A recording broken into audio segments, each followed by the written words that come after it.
सत श्री अकाल, good morning. आप अज करांगे 9th क्लास का चैप्टर है स्ट्रक्चर ऑफ एटम बारे। स्ट्रक्चर ऑफ एटम के सब तो पहला होगा एटॉमिक नंबर, एटॉमिक मास ते बैलेंसी ऑफ इलैक्ट्रॉन्स। अज आप तीन टॉपिक बारे डिस्कस करांगे। सब तो पहला गल करते हैं आप एटॉमिक नंबर। पहला आप वीडियो पढ़ चुके हैं भी रदरफोर्ड के एटॉमिक मॉडल बारे है ते बैलेंसी ऑफ इलैक्ट्रॉन्स बारे डिस्कस किया सीगा। हुण आपां उहदे विच करांगे एक पार्ट होंदा एटॉमिक नंबर हुंदा की है। एटॉमिक नंबर की होंदा आपां नूं पता है एटम आगा वो डिफरेंट टाइप ऑफ सब सेल तो मिल के बनया गया। सब सेल की हुंदे ने एटम दे विच की चीज प्रेजेंट आ जिवें इलैक्ट्रॉन्स हो गए, प्रोटॉन्स हो गए, न्यूट्रॉन्स हो गए। हुण देखो इस तरह हुंदी अपने कोल देखा जाए एक एटम दी डायग्राम आप इस तरह रिप्रेजेंट करते हैं। सेंटर दे विच न्यूक्लियस हुंदा है। आ सेंटर दे विच की हुंदा अपने कोल न्यूक्लियस हुंदा है। इस दे विच एक तां प्रोटॉन्स हुंदे ने प्रेजेंट जिहदे उत्ते आपां पढ़िया कि पॉजिटिव चार्ज हुंदा। सैकंड दे विच की हुंदा है एक न्यूट्रॉन्स हुंदे ने। की हुंदे ने न्यूट्रॉन जिहदे जिहड़ा कि न्यूट्रल हुंदा है जिवें प्रोटॉन दे उत्ते पॉजिटिव चार्ज हुंदा है, न्यूट्रॉन दे उत्ते कोई चार्ज नहीं हुंदा मींस जीरो। प्रोटॉन दे उत्ते किहड़ा चार्ज हुंदा पॉजिटिव हुंदा, न्यूट्रॉन दे उत्ते कोई चार्ज नहीं हुंदा। एटम के सेंटर में एक न्यूक्लियस पिया होंदा है। न्यूक्लियस के विच की हुंदे ने एक तां प्रोटॉन होंदा, एक न्यूट्रॉन होंदा। जिहड़ा एटॉमिक नंबर आ वो अपने कोल किन्ने number of how many number of protons are present in nucleus is called atomic number. Atomic number की हुंदा भी अपने कोले न्यूक्लियस दे विच किन्ने नंबर ऑफ प्रोटॉन्स प्रेजेंट ने उहनूं बोलदे ने आपां एटॉमिक नंबर है ना। उस तो बाद अपने कोल आंदा एटॉमिक मास। जिवें अपने कोले इह च गल करदे हां पीरियोडिक टेबल दे विच हाइड्रोजन दा एटॉमिक नंबर 1 हुंदा है ना। सोडियम दा कितना हुंदा है 11। इस तरह की अपने कोले की एटॉमिक नंबर कितना 11 11 किने दे नंबर ऑफ प्रोटॉन्स किन्ने प्रेजेंट ने।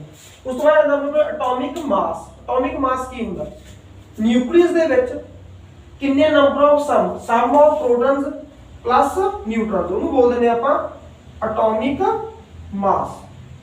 एटॉमिक मास की हुंदा किन्ने नंबर ऑफ प्रोटॉन्स ते न्यूट्रॉन्स उन्हां दोवां दे सम उहनूं की बोलदे ने आपां एटॉमिक मास। उस तो बाद जी अपने बैलेंस दो चीज़ां ने जमा एक दूसरे सेम ने। सब तो एटॉमिक नंबर की हुंदा नंबर ऑफ प्रोटॉन्स किन्ने प्रेजेंट ने किसी भी न्यूक्लियस दे विच एटम दे विच ते एटॉमिक मास की हुंदा भी protons sum of protons and neutrons उहनूं बोलदे ने आपां एटॉमिक मास। थर्ड अपने कोल की आपां नूं पता जिहड़े इलैक्ट्रॉन्स ने वो की आ in the form of shell दे विच रिवॉल्व करदे ने। सब तो पहला फर्स्ट सेल दे विच 2 इलैक्ट्रॉन्स हुंदे ने। सैकंड सेल दे विच अपने कोले 8 इलैक्ट्रॉन्स मिलणगे 1 2 3 4 5 6 7 8 इलैक्ट्रॉन्स होंगे ने फिर 8 होंगे ने। इस तरह सैल दे विच रिवॉल्व करी जाते हैं अराउंड घूमी जाते हैं। न्यूक्लियस सेंटर दे विच पिया हुंदा आले दुआले सेंटर दे उत्ते न्यूक्लियस हुंदा जिहड़े इलैक्ट्रॉन्स ने वो कर रहे होंगे ने रिवॉल्व कर रहे होंगे ने। हुण आपां गल करते हैं बैलेंसी ऑफ इलैक्ट्रॉन की भी इलैक्ट्रॉन की किवें बैलेंसी करी हुंदी है। सब तो पहला मैं एक एग्जांपल लेना सोडियम की। तुसीं पढ़दे आपां बुक्कां दे विच तुसीं पढ़िया होगा की हुंदा ਉਹਦੇ ਚ सोडियम ਦੇ ਉੱਤੇ पॉजिटिव चार्ज दिखाई दिंदा ਆਪਾਂ ਨੂੰ ਵੀ सोडियम ਤੇ ਕੀ ਹੈਗਾ 1 प्लस ਹੁੰਦਾ ਮੀਨ ਇੱਕ पॉजिटिव चार्ज ਹੁੰਦਾ। ਆਪਾਂ ਨੂੰ पता सोडियम ਦਾ ਜਿਹੜਾ ਐਟੋਮਿਕ ਨੰਬਰ ਆ ਉਹ 11 ਹੁੰਦਾ 11। सोडियम ਦਾ ਐਟੋਮਿਕ ਨੰਬਰ ਕਿੰਨਾ ਹੈ 11। ਜੇ सोडियम ਦਾ ਐਟੋਮਿਕ ਨੰਬਰ 11 ਆ ਤਾਂ ਆਪਣੇ ਕੋਲ ਪਹਿਲੇ ਸੈੱਲ ਦੇ ਵਿੱਚ ਮੈਂ ਇੱਥੇ ਡਾਇਗਰਾਮ ਹੋਰ ਡਰਾ ਕਰਨ ਲੱਗਿਆ ਨਾ ਇਧਰਲੇ ਪਾਸੇ ਕਰਦੇ ਹਾਂ। सोडियम ਦਾ ਐਟੋਮਿਕ ਨੰਬਰ ਹੈਗਾ 11। ਕੀ ਕਰੋ सब तो पहले सेंटर च न्यूक्लियस बनाता। सब तो पहले फर्स्ट सेल बनाता। फर्स्ट सेल दे विच कितने इलैक्ट्रॉन्स होंदे ने बैलेंस कर लो। सब तो पहले पहले इलैक्ट्रॉन्स होंदे ने 2 पहले सेल दे विच 2 इलैक्ट्रॉन्स होंगे। नेक्स्ट की होंगे 8 2 ते 8 कितने हो गए 10 हो गए। अपने कोल कितना रह गया 1। हुण की करूंगा बाहरले सेल दे विच इहदे कोले एक इलैक्ट्रॉन्स कितना एक इलैक्ट्रॉन ਆਪਾਂ ਇੱਥੇ ਸ਼ੋ ਕਰ ਦਿੰਦੇ ਆ 1 2 एक इलैक्ट्रॉन 2 इलैक्ट्रॉन। सेकंड सेल आ कितने ने 8 सैकंड ਦੇ ਵਿੱਚ ਆਪਾਂ 8 ਹੀ ਸ਼ੋ ਕਰਨੇ ਆ। ਇਸ ਤਰ੍ਹਾਂ ਇਹ ਨਹੀਂ ਕਰ ਸਕਦੀ ਆਪਾਂ ਲਾਈਨ ਕਰ ਦਾਂਗੇ ਨਹੀਂ ਇਹ ਗਲਤ ਹੋ ਜਾਊਗਾ। ਆਪਾਂ ਨਹੀਂ ਕਰਨੇ ਆ ਓਨਲੀ ਪਹਿਲੇ ਸੈਲ ਵਿੱਚ 2 ਇਲੈਕਟ੍ਰੋਨ ਦਿਖਾਉਣੇ ਆ ਸੈਕੰਡ 'ਚ 8 ਦਿਖਾਉਣੇ ਆ ਫਿਰ ਆਪਾਂ 8 ਦਿਖਾਉਣੇ ਆ। ਸਭ ਤੋਂ ਪਹਿਲਾਂ ਆਪਣੇ ਕੋਲ 2 ਇਲੈਕਟ੍ਰੋਨ ਸ਼ੋ ਕਰਤੇ ਆਪਾਂ ਫਸਟ ਸੈਲ ਦੇ ਵਿੱਚ ਫਿਰ ਆਪਾਂ 8 ਦਿਖਾਉਣੇ ਆ 1 2 3 4 5 6 7 8 ਇਲੈਕਟ੍ਰੋਨ ਨੇ। ਹੁਣ ਆਪਣੇ ਕੋਲ ਇੱਕ ਸੈਲ ਹੋਰ ਆ ਜਿਹਦੇ 'ਚ ਕੀ ਨੇ ਕਿੰਨੇ ਇਲੈਕਟ੍ਰੋਨ ਨੇ 1 ਕਿੰਨੇ ਇਲੈਕਟ੍ਰੋਨ ਨੇ 1। ਹੁਣ ਕੀ ਕਰਨਾ ਇਹਨੂੰ ਆਪਣੇ ਬਾਹਰਲੇ ਸੈੱਲ ਦੇ ਵਿੱਚ ਕਿੰਨੇ ਇਲੈਕਟ੍ਰੋਨ ਦੀ ਲੋੜ ਆਈ ਕਿੰਨੇ ਇਲੈਕਟ੍ਰੋਨ ਦੀ ਲੋੜ ਆ 7 ਇਲੈਕਟ੍ਰੋਨ। ਜੇ 7 ਇਲੈਕਟ੍ਰੋਨਸ ਕਿਸੇ ਹੋਰ ਐਲੀਮੈਂਟ ਤੋਂ ਲੈ ਲੂਗਾ ਤਾਂ ਇਹਦੀ ਬਾਹਰਲੀ ਜਿਹੜੀ ਬੈਲੈਂਸੀ ਆ ਉਹ ਕੰਪਲੀਟ ਹੋ ਜੂਗੀ ਹਨਾ। पर इनू आप 7 इलेक्ट्रॉन जे दे किस तो लऊगा ਤਾਂ ਇਹਨੂੰ ਕੀ એનર્ਜੀ ਬਹੁਤ ਜ਼ਿਆਦਾ ਚਾਹੀਦੀ ਹੈ ਆਪਣੀ ਬੈਲੈਂਸਿੰਗ ਨੂੰ ਪੂਰਾ ਕਰਨ ਵਾਸਤੇ 7 ਇਲੈਕਟ੍ਰੋਨ ਜਿਹੜੇ ਲੈਣੇ ਨੇ ਬਹੁਤ ਔਖੇ ਨੇ ਟਿਪੀਕਲ ਨੇ ਕਿਉਂ ਕਿਉਂਕਿ 7 ਇਲੈਕਟ੍ਰੋਨ ਦੇਖੋ ਕਿੰਨੇ ਲੈਣੇ ਔਖੇ ਨੇ ਨਾ ਪਰ ਉਹ ਇੱਕ ਇਲੈਕਟ੍ਰੋਨ ਜਿਹੜਾ ਰਿਮੂਵ ਆ ਉਹ ਛੇਤੀ ਕਰ ਸਕਦਾ ਉਹਦਾ ਰੀਜ਼ਨ ਕੀ ਆ ਕਿਉਂਕਿ ਜੇ ਉਹਨੇ 7 ਇਲੈਕਟ੍ਰੋਨਸ ਲੈਣੇ ਤਾਂ ਬਹੁਤ ਜ਼ਿਆਦਾ એનર્ਜੀ ਦੀ ਲੋੜ ਪਊਗਾ ਆਪਾਂ ਨੂੰ ਪਰ ਜੇ 1 ਇਲੈਕਟ੍ਰੋਨ ਉਹਨੇ ਰਿਮੂਵ ਕਰਨਾ ਉਹ ਈਜ਼ੀਲੀ ਹੋ ਜਾਊਗਾ ਇਸ ਕਰਕੇ ਕੀ ਕਰਦੇ ਆ ਇਹਦੇ ਚ ਕੀ ਕਰੂਗਾ ਇਹ ਇੱਕ ਇਲੈਕਟ੍ਰੋਨ ਕੀ ਆ ਇੱਕ ਇਲੈਕਟ੍ਰੋਨ ਕੀ ਆ ਅਨਦਰ ਐਲੀਮੈਂਟ ਨੂੰ ਦੇ ਦੂਗਾ ਅਨਦਰ ਐਲੀਮੈਂਟ ਨੂੰ ਜਿਵੇਂ ਆਪਾਂ ਪੜ੍ਹਦੇ ਆ ਕਲੋਰੀਨ ਕਲੋਰੀਨ ਦੇ ਉੱਤੇ ਇੱਕ 네ਗੇਟਿਵ ਚਾਰਜ ਆਉਣਾ ਹੁੰਦਾ ਹੈ ਕਲੋਰੀਨ ਦੇ ਉੱਤੇ 1 네ਗੇਟਿਵ ਚਾਰਜ ਆਉਣਾ ਹੁੰਦਾ ਉਹਨੇ ਆਪਣੇ ਕੋਲ ਕੀ ਕਰੋਗੇ ਤੇ ਆਪਣੇ ਕੋਲ 1 ਇਲੈਕਟ੍ਰੋਨ ਦਾ ਬੜਾ ਕੀ ਕਰੂਗਾ ਇਹ ਰਿਮੂਵ ਕਰ ਦੂਗਾ ਦੇ ਦੂਗਾ ਜਦੋਂ ਕੋਈ ਐਲੀਮੈਂਟ ਆਪਣਾ ਇਲੈਕਟ੍ਰੋਨ ਨੂੰ ਰਿਮੂਵ ਕਰਦਾ ਹੁੰਦਾ ਦਿੰਦਾ ਹੁੰਦਾ ਅਨਦਰ ਐਲੀਮੈਂਟ ਨੂੰ ਉਹ ਤੇ ਕਿਹੜਾ ਚਾਰਜ ਆਉਂਦਾ ਹੁੰਦਾ ਉਹਦੇ ਤੇ ਪੋਜ਼ਿਟਿਵ ਚਾਰਜ ਆਉਂਦਾ ਹੁੰਦਾ ਹੁਣ ਕੀ ਕਰੂਗਾ ਇੱਕ ਇਲੈਕਟ੍ਰੋਨ ਜੇ ਰਿਮੂਵ ਕਰ ਦੂਗਾ ਹੁਣ ਇਹਦੀ ਬੈਲੈਂਸ ਪੂਰੀ ਹੋਗੀ ਹਾਂ ਪਹਿਲੇ ਚ 2 ਨੇ ਦੂਸਰੇ ਜੇ ਤੇ ਡਨ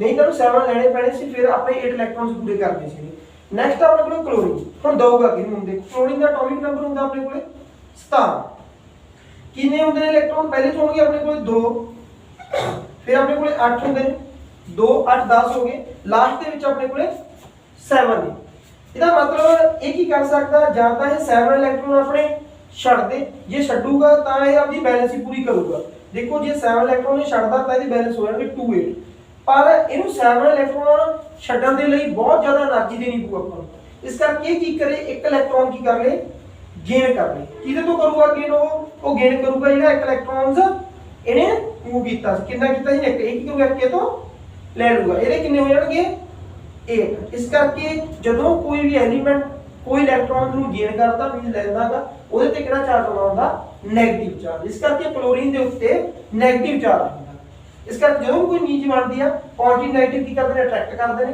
ਆਪਣੇ ਕੋਲ ਕੀ ਚੀਜ਼ ਫਾਰਮਡ ਹੁੰਦੀ ਆ NaCl NaCl ਬਣ ਜਾਂਦਾ ਸੋਡੀਅਮ ਫਲੋਰਾਈਡ ਇਹ ਆਪਣੇ ਕੋਲੇ ਨਵੀਂ ਚੀਜ਼ ਬਣ ਜਾਂਦੀ ਹੈ ਠੀਕ ਹੈ ਇਸ ਤਰ੍ਹਾਂ ਬੈਲੈਂਸ ਹੀ ਆ ਆਪਾਂ ਐਟੋਮਿਕ ਨੰਬਰ ਬਾਰੇ ਪੜਿਆ ਨੰਬਰ ਆਫ ਪ੍ਰੋਟੋਨਸ ਕਿੰਨੇ ਪ੍ਰਾਈਮਡ ਨੇ ਠੀਕ ਹੈ ਹੁਣ ਬੋਲਦੇ ਆ ਐਟੋਮਿਕ ਨੰਬਰ ਐਟੋਮਿਕ ਮਾਸ ਕੀ ਹੁੰਦਾ ਹੈਗਾ ਐਟੋਮਿਕ ਮਾਸ ਹੁੰਦਾ ਵੀ ਨਿਊਕਲੀਅਸ ਦੇ ਵਿੱਚ ਕਿੰਨੇ ਪ੍ਰੋਟੋਨਸ ਤੇ ਨਿਊਟਰਨਸ ਦੇ ਨਾਲ ਸਮ ਨੂੰ ਬੋਲਦੇ ਆ ਆਪਾਂ atomic number balance of electrons ਆਪਾਂ ਕਿਵੇਂ ਕਰ ਦਿਆਂਗੇ ਕਿਵੇਂ ਪੋਜ਼ਿਟਿਵ ਚਾਰਜ ਹੁੰਦਾ ਤੇ ਕਿਵੇਂ 네ਗੇਟਿਵ ਚਾਰਜ ਹੁੰਦਾ ਹੈ ਕਿਉਂਕਿ ਆਪਾਂ ਨੂਮੈਰੀਕਲ ਵੀ ਆ ਜਾਂਦਾਗਾ ਵੀ ਆਪਾਂ ਨੂੰ ਐਟੋਮਿਕ ਮਾਸ ਗਿਵਨ ਹੁੰਦਾਗਾ ਵੀ ਕਹਿੰਦੇ ਨੇ ਪ੍ਰੋਟੋਨਸ ਕੱਢੋ ਹਨਾ ਆਪਾਂ ਨੂੰ ਪ੍ਰੋਟੋਨਸ ਐਟੋਮਿਕ ਨੰਬਰ ਦਿੱਤਾ ਹੁੰਦਾਗਾ ਕਿ ਸੋਡੀਅਮ ਦਾ ਐਟੋਮਿਕ ਨੰਬਰ 11 ਹਨਾ ਇਹਦਾ ਮਤਲਬ ਕਿੰਨੇ ਕੀ ਆ ਇਹ ਐਟੋਮਿਕ ਨੰਬਰ ਕੀ ਆ ਜਿੰਨਾ ਇਹਦਾ ਐਟੋਮਿਕ ਨੰਬਰ ਆ ਉਨੇ ਹੀ ਇਹਦੇ ਕੋਲ ਪ੍ਰੋਟੋਨਸ ਨੇ ਇਹਦਾ ਮਤਲਬ ਪ੍ਰੋਟੋਨਸ ਕਿੰਨੇ ਨੇ ਇਹਦੇ ਕੋਲ 11 ਹਨਾ ਤੇ ਨੂਮੈਰੀਕਲ ਸਾਨੂੰ ਗਿਵਨ ਦੇ ਦਿੰਦੇ ਨੇ ਵੀ ਜਿਹੜੇ ਨਿਊਟਰਨਸ ਨੇ ਉਹ ਆਪਣੇ ਕੋਲੇ ਆਪਾਂ ਨੂੰ ਪਤਾ ਆਪਾਂ ਨੂੰ ਇਹ ਗੱਲ ਪੜ ਚੁੱਕੇ ਆਪਾਂ ਅਦਰਵਰਡ ਨੇ ਕਿਹਾ ਸੀ ਵੀ ਜਿੰਨੇ ਨੰਬਰ ਆਫ ਪ੍ਰੋਟੋਨਸ ਹੋਣਗੇ ਉਨੇ ਹੀ ਨਿਊਟਰਨਸ ਹੋਣਗੇ ਇਲੈਕਟ੍ਰੀਕਲੀ ਨਿਊਟਰਲ ਹੁੰਦਾ ਆਪਣੇ ਕੋਲ ਐਟਮ ਵੀ ਜੇ ਇਹਦੇ ਕੋਲ ਪ੍ਰੋਟੋਨਸ 11 ਨੇ ਤਾਂ ਨਿਊਟਰਨਸ ਕਿੰਨੇ ਹੋਣਗੇ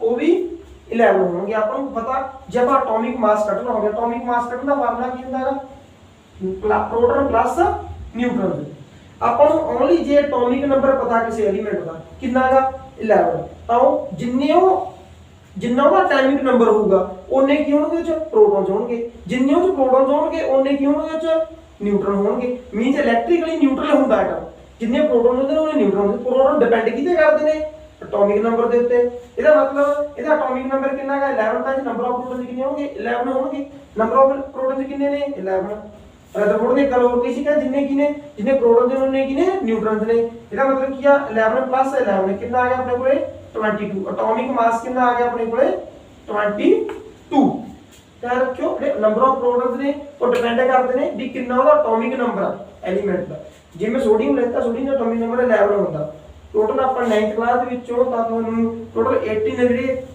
ਥੋੜੇ ਜ਼ਿਆਦਾ ਹੋਣੇ ਚਾਹੀਦੇ ਨੇ ਐਟੋਮਿਕ ਨੰਬਰ ਤੇ ਐਲੀਮੈਂਟ ਦੇ ਨੇਮ ਉਹਦੇ ਸਿੰਬਲ ਇੰਨਾ ਪਤਾ ਹੋ ਕਿ ਫਿਰ ਆਪਾਂ ਨੂੰ ਪਤਾ ਲੱਗ ਜਾਂਦਾ ਵੀ ਕੋਈ ਵੀ ਜੇ ਜਿੰਨਾ ਦਾ ਐਟੋਮਿਕ ਨੰਬਰ ਹੋਊਗਾ ਉਹਨੇ ਉਹ ਚ ਪ੍ਰੋਟੋਨਸ ਹੋਣਗੇ ਉਹਨੇ ਹੀ ਨਿਊਟਰਨਸ ਹੋਣਗੇ ਜੇ ਆਪਾਂ ਨੂੰ ਐਟੋਮਿਕ ਮਾਸ ਕੱਢਣ ਨੂੰ ਕਹਤਾ ਤਾਂ ਪ੍ਰੋਟੋਨ ਪਲੱਸ ਨਿਊਟਰਨ ਜਿੰਨੇ ਪ੍ਰੋਟੋਨਸ ਨੇ ਪ੍ਰੋਟੋਨ ਕਿੰਨੇ ਨੇ ਜਿੰਨਾ ਦਾ ਐਟੋਮਿਕ ਨੰਬਰ ਕਿੰਨਾ 11 ਪੁੱਟ ਕਰ ਦੋ ਜਿੰਨੇ ਪ੍ਰੋਟੋਨਸ ਹੋਣਗੇ ਉਹਨੇ ਹੀ ਨਿਊਟਰਨਸ ਹੋਣਗੇ ਤਾਂ 11 ਭਰ ਦੋ 11 ਕਿੰਨਾ ਆ ਜਾਊਗਾ 22 ਇਹਦਾ ਐਟੋਮਿਕ ਨੰਬਰ ਠੀਕ ਹੈ।